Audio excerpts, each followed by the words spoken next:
W.T. Ramsay Limited VIRC, 1982, AC 300 at 323, L98L, L all ER. 865 and Ailbeck, Inspector of Taxes, v. Rawling. Summary. An artificial tax avoidance scheme having no commercial reality and giving rise to no real loss is properly treated fiscally as a nullity. Abstract. Opening parenthesis. 1. In Ramsay the taxpayer affected the following transactions. Opening parenthesis. I. It purchased all of the shares in C. Opening parenthesis. E. It made 2 loans of GBP. 218,875 each. L1 and L2. To C for 30 and 31 years respectively, each loan carrying interest at 11%.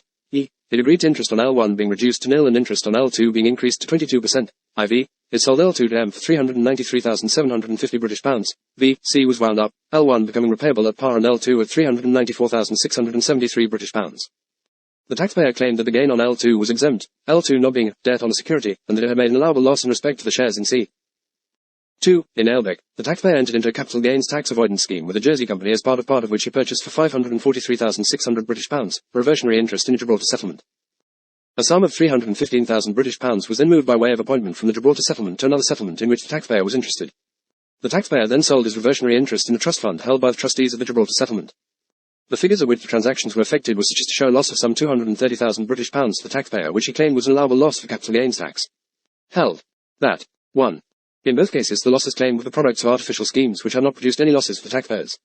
With the result that the transactions entered into by the taxpayers should be disregarded for tax purposes. Opening parenthesis. 2. In the Ramsay case. L2 was in any event a debt on a security, so that the gain on the disposal of the loan could have been treated as a chargeable gain. And 3. In the Ailbeck case, the sale of the reversionary interest in the Gibraltar settlement was a sale of only part of what the taxpayer had bought, and on that view no loss had been sustained. Lord Wilberforce. The principle of IRC v. Duke of Westminster must not be overstated or overextended.